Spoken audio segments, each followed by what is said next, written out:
what happens when you take a hospice physician who's gained the wisdom of his patients' perspectives at the end of their lives, and you combine that with the financial expertise of one of the world's top financial independence gurus? Well, you have Dr. Jordan Grumet, who wrote the book Taking Stock. And so we have a lot to learn from him about how you determine what's important and therefore how to spend your money. Welcome to the Physician's Guide to Doctoring. I'm Bradley Block, private practice otolaryngologist, and this show is for physicians looking for personal and professional development. This is everything we should have been learning while we were busy memorizing Krebs cycle. Please subscribe and check out the show here or in podcast form. Dr. Jordan Grumet, thanks so much for being on the podcast. Thank you so much for having me. It's an honor. So for those who don't know, he's known online as Doc G, and he's actually well known in financial circles. He's an internal medicine physician who currently practices hospice consulting care, and I think we're going to get into that during the show. But he's best known for his financial independence, Earn and Invest podcasts, which is award winning. And so thanks for being on the show. Thank you so much. I believe it or not, I started in social media talking about medicine for years, and eventually I stopped and went into finances and have been creating and doing things in the finance world. But I actually started medicine about 2004, 2005. I started blogging about medicine years ago. Wow. Back when blogging was still in its infancy. Yeah, they called them weblogs back then, the days of the dinosaurs. And there was a few major players in the medical social media world. And it was kind of cool because it was really kind of fledgling back then. Yeah. So without plugging any other financial physician, social media podcaster out there, so I think everyone can kind of figure out who that is. Tell us your financial independence origin story. I became a doctor basically in my mind at about the age of 7. And that was when my father died, and he was a physician. I wanted to be just like him. And something clicked when he died. And I'm like, I'm going to walk in his footsteps. I'm going to be just like him. And, I spent the rest of my life identifying with this idea that was my purpose in life. Went to medical school, went to residency, found myself in practice. And after a bunch of years, I really started to burn out. Like I was at this point where I felt like I was spending all my time in front of a computer, working long hours and just feeling stressed, and more importantly, not enjoying what I was doing. And at some point I got to this place where I was like, I need to find a way out of medicine. Wait, sorry. I'm sorry to interrupt so soon, but now you spend a lot of your time, or you ended up spending a lot of your time blogging and podcasting also in front of a computer. True. But at least then I have people in front of me. And Got it. And just not mindless data entry. Yeah, exactly. I use the computer now as a way to connect with people and interact with people and create something beautiful. The problem with medicine is I felt like I was interacting, creating, being there for people when I was in front of their face. And I was doing that less and less time because I was in front of these computers, fulfilling the digital necessities of whether that be the government or the healthcare system that wanted a bill for my visits or what have you, but not really adding to anything. And that's why it was kind of causing me major burnout. So when I was looking for a way out, I asked my accountant, how much money did I need? And she just threw out $10 million. I'm like, well, I don't have $10 million, so I can't leave medicine. I had a financial advisor, and he did a bunch of simulations. And at some point, the Monte Carlo simulations, at some point he said, you still have quite a ways to go. And then I fell into the financial independence retire early movement. I read a number of books and blogs, and it gave me the repertoire, the understanding, the vocabulary to actually look at my finances, make some calculations. And lo and behold, when I looked at what I had saved up and what I had invested in at that time, because I had parents who were very financially savvy, I had some real estate investments, I had a bunch of, money in the stock market, all things my parents had taught me. I realized I actually had enough money to leave medicine, and that was like the most exciting, amazing thing for a few minutes. And then I had a panic attack because I realized that now that it was a real possibility I could leave medicine, I had no idea who I was when I stepped out of that long white coat that I had been wearing so long in the office and in the hospital. I didn't know who I was going to be. And so, So wait, before we get to your existential crisis, Mhm. hold on. What was different about the calculations made by the financial advisor, the accountant, and you, right? Because they said not forever, and you said now. So what was so different about the two ways of calculating that? So my accountant just pulled a number out of her sleeve and had no reason for it. It was like 10 million sounds like amount of money you want to have. Unattainable goal, and so therefore I'm going to put it out there so we don't have to worry. Yeah. The financial advisor did a few things that totally threw off the numbers.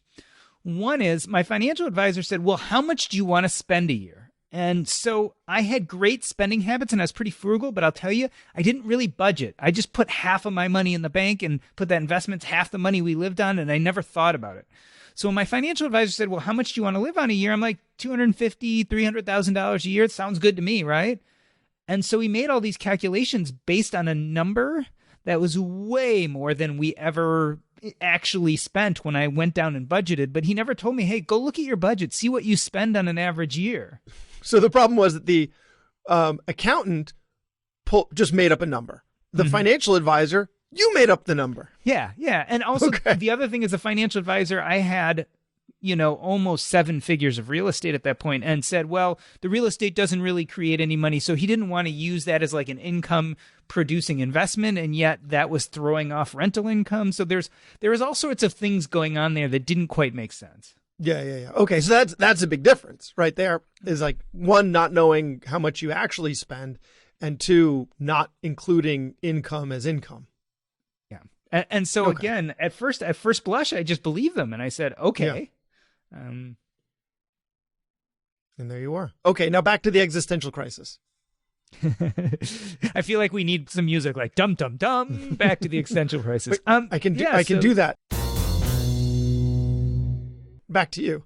So then the existential crisis is just, I realized I didn't know who I was. And so that didn't feel good anymore. It felt a relief that I had enough money, but then I had to go do the kind of hard work of figuring out who I want to be and what's purposeful and how do I create a new identity now that I'm stepping away from this physician identity. And where did that identity come from? How'd you arrive there? So there are a few things. When I first realized this, I couldn't just step away from medicine because I had no idea what to do with my life. So instead of stepping away from medicine, I took a very critical look at it. And I said, before I create this new identity, is there anything in this medical identity that fits me, that still has value? And I started just subtracting out the things that weren't working. So at the time, I actually was a concierge physician seeing patients in their homes. And that was causing me a huge amount of stress because I was getting calls like 11 o'clock on a Friday night, and I'd have to get up at 4 a.m. and go to their house because they were having an emergency. So the first thing I did is I got rid of my concierge practice because I had enough money. I didn't need the extra revenue. And I did only nursing home work and then a few other things like hospice.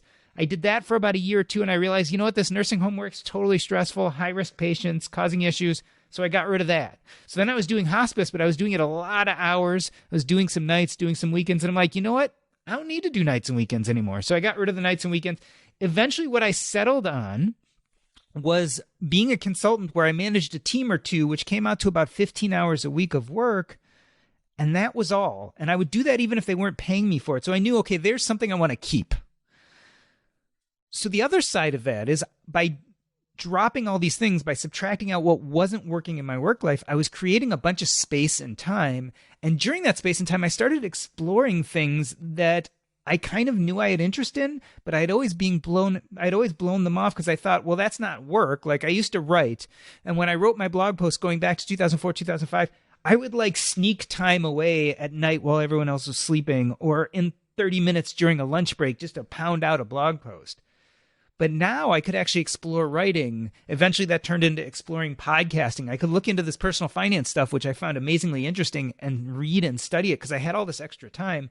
So what I was doing is I was subtracting out the things that weren't working in my life, the friction from being a doctor, and I was adding in all these purposeful things that felt a lot more like me, like the writing, the podcasting. I did a bunch more public speaking. So I was adding in the good stuff, getting rid of the bad stuff. And it was a process that took years. It didn't happen immediately, but it created a life in which I have a lot more control of what I do. And those things that I do mostly feel strongly purposeful or have something to do with my identity. So I spend my time doing the things that feel good to me, the things that get me really excited. Doesn't mean I have a perfect life, right? Even when you're podcasting, the things you don't love doing, I mean, editing is not my favorite thing to do, but at least I chose that and I can get rid of it anytime. I can walk away tomorrow and say, you know what? I'm not going to do it. So for all those people listening out here, what would your life be like if you chose every activity you do the next day and anything you didn't want to do, you could probably walk away from and there'd be no major consequences? Can you imagine what that life would look like on a regular basis? This podcast is sponsored by Doc2Doc Lending, the personal lending platform designed for doctors by doctors. Traditional lenders tend to overestimate the risk of lending to doctors, as many of us carry significant debt burden. But we're pretty low risk. We almost never default, and they know that at Doc2Doc, and they're able to keep their interest rates low accordingly. I love what Doc2Doc is doing for our community and encourage you to visit them today at doc2doclending.com/PGTD. That's Doc2Doc with the number 2, lending.com/PGTD for Physician's Guide to Doctoring. One of the things that I really like about your journey is that it was like you were peeling things back slowly. Like the way you described it made it sound like all those things happened in rapid succession, but you said it happened over years. So you stopped one responsibility. You kind of took the things that you, in order of how much they didn't fulfill you. Let's describe it that way. That's how you kind of pulled away from them one at a time rather than all at once, and then you've got to create a completely new identity and what you're going to do all day from the ground up. Because one of the things that can be detrimental to your health is retirement, right? Like if you don't have a reason for getting up every morning, this is actually bad for you. You need, pardon my French, Dr. Grumet, raison d'être, right? A reason for being. And you know, there are studies out there that show that it isn't good for your health. So, you know, what you did was, you know, responsibility after responsibility, slowly saying no to thing after thing. And I really like that. I think for some of the doctors out there that might be a little more challenging, like especially if you're an employed physician, like you just have to quit. Like there's not another option. So, you know, it might be challenging though in another circumstance. Yeah, I like to think in terms of friction and margin, right? So friction is what causes you not to enjoy life, and margin is what you build when you have power and freedom.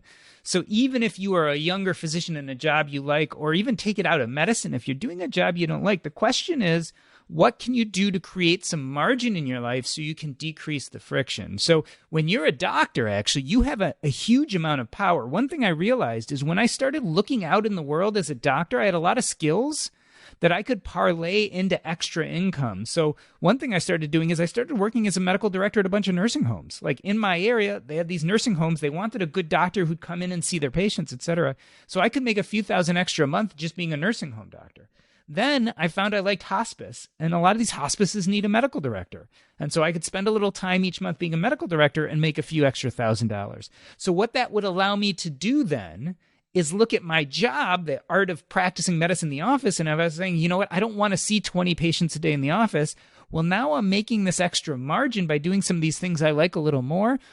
I can pull back. Now, yes, it's true. If you work for a medical group and they have strict rules and they won't let you do some of these things, you may not be able to fashion the exact job you want. But if you keep working on margin, you may be able to leave that job and find a lower paying job. But because you have more margin, you don't mind as much. Or maybe you can keep that job, but only do it 75% or half-time or part-time if they'll let you. Maybe you can let go of some nights or weekends. Maybe if you're taking call shifts to make extra money, you can back off some of those call shifts. So the question is, how do you create margin in whatever situation you're in so that you can get rid of friction? And then to use your language, right, identify the friction. Like what are the things in your job that you really hate, and how do you avoid them? How do you outsource them? For instance, how are you not outsourcing editing your podcast? I can't believe you've made this many episodes. You're still you're financially independent and you still are editing your own podcast. Really? I don't do the first pass editing. So I actually pay my son to do the first pass editing, but I think most podcasters still do the final listen to make sure everything sounds the way it's supposed to. And because I'm picky and I like the sound of things, I often get in there and switch things up a little bit or clean it up a little bit. Guess that's how you end up with a Plutus Award. I'm not sure how I ended up with the Plutus Award, but I'll take it. So the hospice, this juxtaposition of the knowledge of personal finance with your experience with hospice work ended up in a book, Taking Stock. So tell us about the book. So it was this funny thing. I found myself feeling like an expert in two things, right? I was an expert in being a physician because it's something I had done for all of these years. And then I started learning and studying personal finance, and I was becoming an expert in that. And I was doing this podcast, and I like to do a podcast about personal finances, but not how you become financially independent, because I felt like there's so many people who did such a great job of that. I wanted to have conversations about what happens next. Like if you're starting to build some of that wealth, well, the words I was using before is if you're building some of that margin in your life, well, what do you do with it? And I kept on coming back to the fact that the answers that people were searching for, my financial experts, the people I was talking to on my podcast, the answers they were looking for, I was starting to find them with my hospice patients. Because the hospice patients, given a diagnosis that meant they had a prognosis of 6 months or less, they really started looking at their life and asking themselves questions like, what's important? What do I regret? What could I have done differently? And almost none of them said, why didn't I make more money, or why didn't I work more nights and weekends?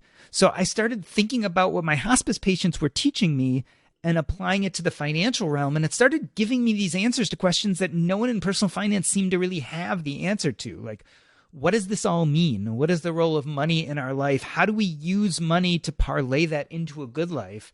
The dying actually had a lot of interesting things to say about that. All right. So what are some of those big lessons? Stop holding back on us. So I think one of the biggest lessons is people who are dying don't regret things like whether they made a lot of money. They don't regret actually how far they got in their job or what their job title was.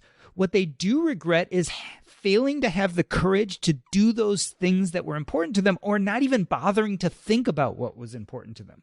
Interestingly enough, the dying don't care per se if they failed at something. It was if they didn't have the courage to try it, right? So when it comes to whether it was living a more authentic life, whether it was pursuing something that you always wanted to do that you were too scared to do, whether it were the relationships you let go of that you thought that were important and you kept on thinking you were going to mend those relationships and you never did. It was all those kind of issues. It wasn't kind of the typical societal make lots of money, become an important person thing. It was much more, what are those kind of deeper things that I kind of ignored because it was scary, or I was too busy, or people told me I couldn't do it. Okay. So what I'm hearing is experiences and relationships and purpose, right? Is that a fair summary? I think experiences, relationships, and doing things that were deeply important to you, even if they didn't have meaning, but they were important to you, right? So, I have patients. Okay. Values. Yeah. So identifying your values. Yeah. Okay. That's interesting because I just did a podcast, and it'll be, last week's episode, with Phil Perazio, who's a urologic oncologist. His show's called Operate with Zen. And that was one of the big themes was like, what should we all do tomorrow? Sit down and figure out what your values are. Figure out what's important to you. Like, that is such a huge priority. And we seem to just, especially in medicine, we have these jobs that society deems important. And we get on this train. And as you experienced, this is a hard train to get off of with no stops, with no stations, right? You get on the train in high school, or as you did at 7 years old, you got on this train to become a doctor. Yeah. And it seems like we have a path and we have jobs that are important. So how many of us are really not sitting down and saying, what are my values and what is important to me, and how do I spend my time consistent with my values? I think that's what it comes down to, right? Yeah. And I think I'm trying to get the wording on this right. If you don't know your values, you don't know how to set your intentions, right? Because often we can't actually control outcomes, but we can control intentions. So you have to understand your values to set your intentions appropriately to then fulfill your purpose. And I think if you don't start with something like the values, you're kind of going in a bunch of directions, but you don't really know where you're going. Got it. So identify your values, minimize your friction, right? Seems like some good themes to living a better life. And something else that, you talk about it in the book is the FIRE movement versus FOMO, right? So in the FIRE movement,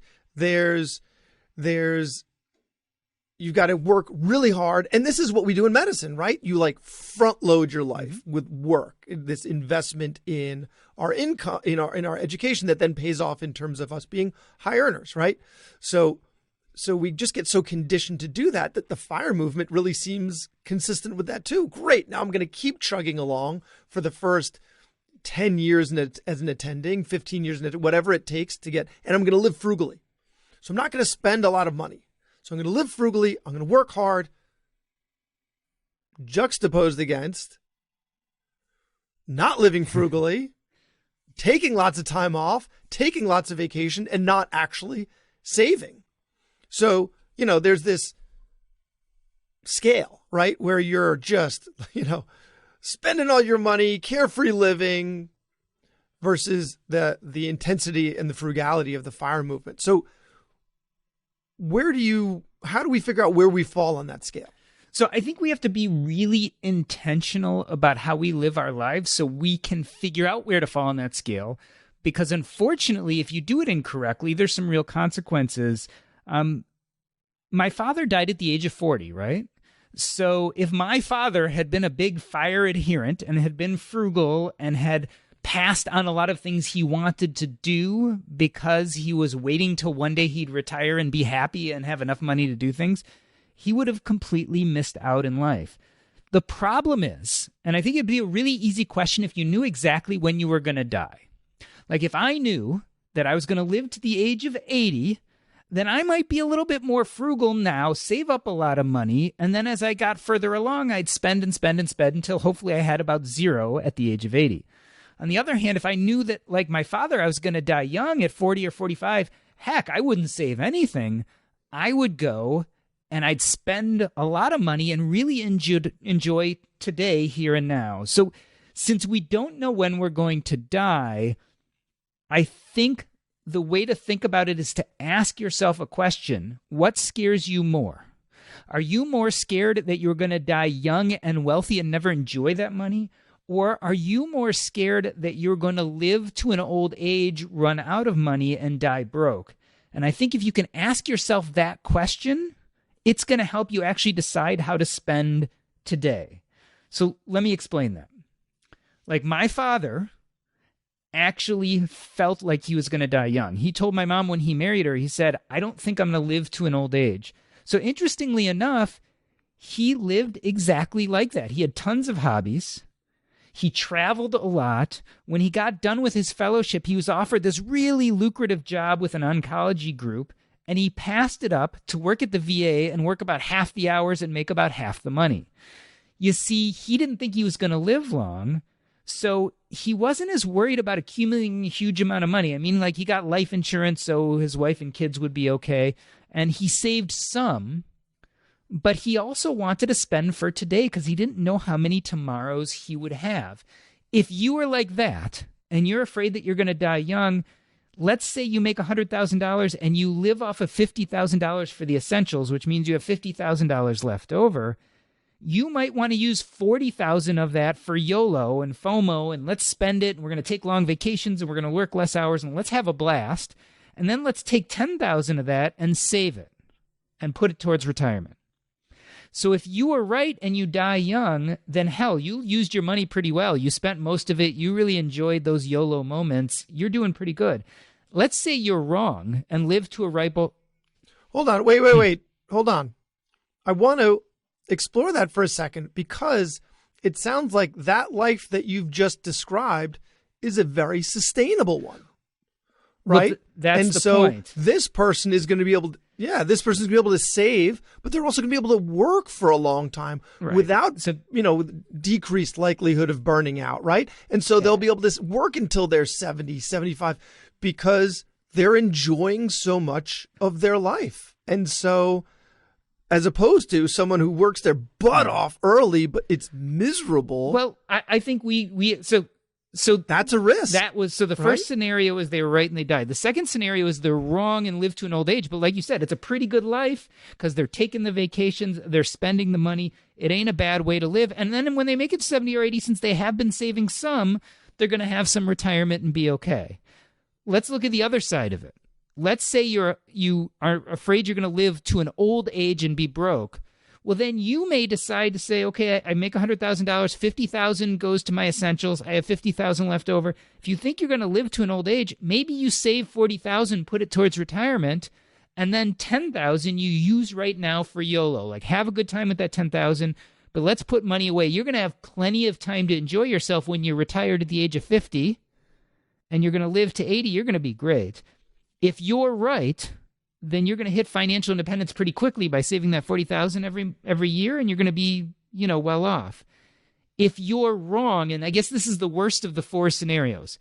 If you're wrong and you die early and you never really get to use your money. You get to use $10,000 while you're saving the $40,000. But I'll tell you, you didn't know you were going to die early, so you were really excited about how great your retirement was going to be. And you also leave money for your family and your friends and everyone else. So it's not perfect, that last of the four scenarios, but 3 out of 4 scenarios are pretty good. For someone who blogs and podcasts about the FIRE movement, you're making an excellent argument against it. Maybe it's just my own values coming through, but it sounds like that first life that you describe, either way, there's there's I don't want to say a happy ending, but you know what I mean. There's like this person had an opportunity to live and enjoy their life. In the second one, so then why would someone work their butt off and live frugally? It convinced me to join the FIRE movement. I'm not there. If you are of that second group where you think you're going to live to an old age, I have to tell you, life is pretty fantastic being financially independent. Like, I have enough money that no one can tell me what to do. And starting pretty much in my mid-40s, I can do whatever I want. I can do whatever kind of work I want. I don't have to bend to anyone else's wishes. I now have, fingers crossed, if I live to a reasonable age, I may have 30 or 40 years of really doing whatever I want, how I want, when I want. But I will tell you, if I had been smart enough to start thinking about things like purpose and identity at the beginning of my career, it's possible I would have done hospice from day one. I would have made a lot of less money, but I would have been doing something that I probably enjoyed more, and it would have sustained a much longer career. And I probably would have also been happy doing things that way. So I think the point is to be intentional. I think you can go in either direction, and it just depends on your personality and what suits you and what kind of control you want over your life. But in a sense, I also define financial independence as finding a job you love that pays the bills. So if I find a job that I absolutely love, a job I would do even if no one was paying me for it, and I find that job when I'm 25 and that job pays the bills, I'm kind of financially independent. I might have to work till I'm 70.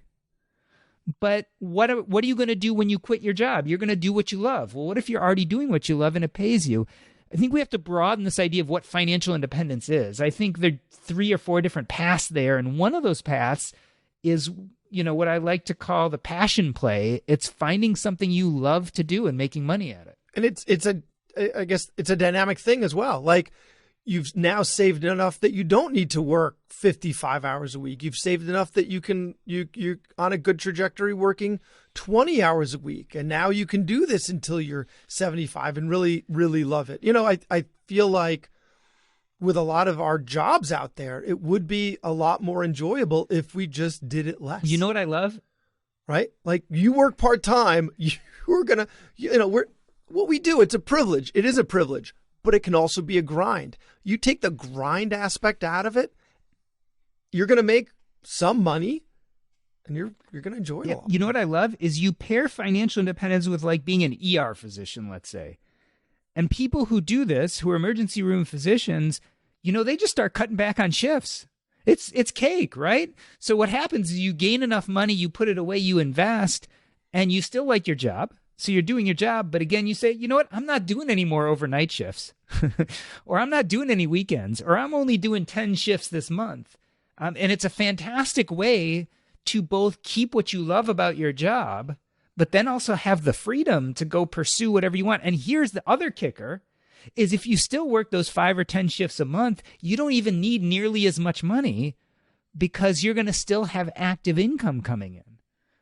So you could even... And health insurance and all that comes with it. So you could even duck out way before you're technically at the financial independence number, however we want to define that. There are plenty of ways to define that. But, people say 25 times your yearly spending or what have you. But the point is, you can find that maybe in your mid-30s, you can really start designing that life you want and actually have the financial backing to do it. Be making smart financial moves, even though you're not maximizing your income. Before we close here, can you tell us a story or two from your book about your, lessons, financial lessons, life lessons that you've learned from one or two of your hospice let me tell you one of my favorite stories. And because I think it shows the nuances of some of this decision making. I had a patient named Ernesto, and Ernesto was in his 20s. He was moving up the corporate ladder. He was really in the prime of his work, and he did something that no one understood. He decided to take a year off of work just when he was getting where he wanted to be in his career. He took a year off of work, he trained, and he went to go climb Mount Everest. So that was in his, mid to late 20s. I met Ernesto at 40. And Ernesto was dying of leukemia. And when we would come to see him in the hospice team, he would regale us with these stories about what it felt like to be on the mountain. So let's think about this. What if Ernesto had been a fire practitioner, right? What if he had been someone who's really only interested in money and financial independence? He probably would have said, you know what? I'll have plenty of time to climb Mount Everest. I need to build my career now, right? And he'd be sitting on his deathbed in his 40s regretting that he never did it. But in his case, he found something that had enough purpose and enough value for him that he didn't want to put it off. Here's something also interesting about Ernesto. He didn't succeed. When they went to climb Mount Everest, they ended up hitting some bad weather. He made it about halfway up, and then his time was over and he came back.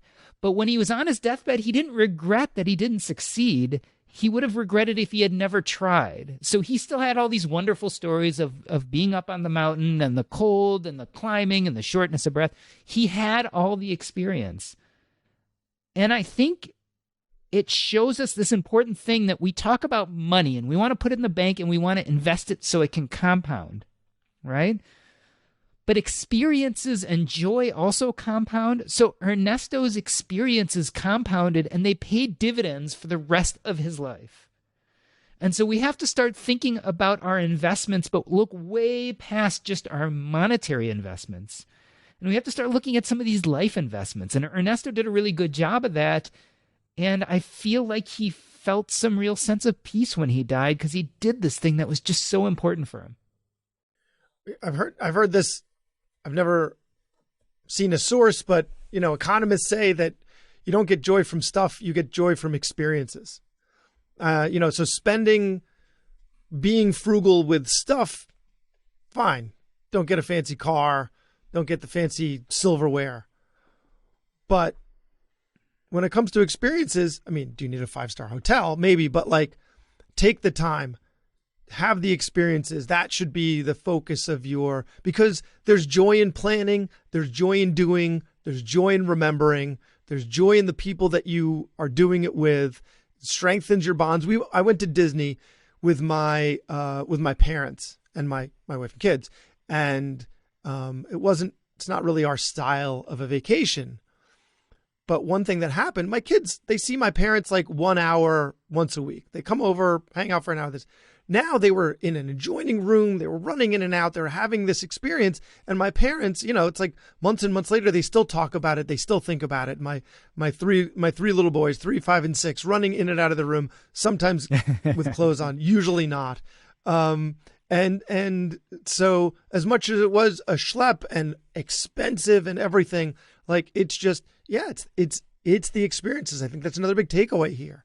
Our experiences are so hugely important. And so take the time off, spend the money on doing those things that you're going to enjoy. And I'll tell you after the show some things that since you've reached out to me, it's made me think about these things. And we're going to be planning some more vacations where otherwise I was like, no, I have to work. I have to, like, yeah, we go on a vacation, but like, no, it's yeah. I mean, I definitely so experiences and people end up being incredibly meaningful. When I do see people at the end of their life where things are important, it's usually because the thing is a symbol of something else that was important, either an experience or a relationship or a passion, right? So people sometimes surround themselves with their things when they die, but it's usually something that meant something. Like if someone had a hobby where they collected something and that had deep meaning for them.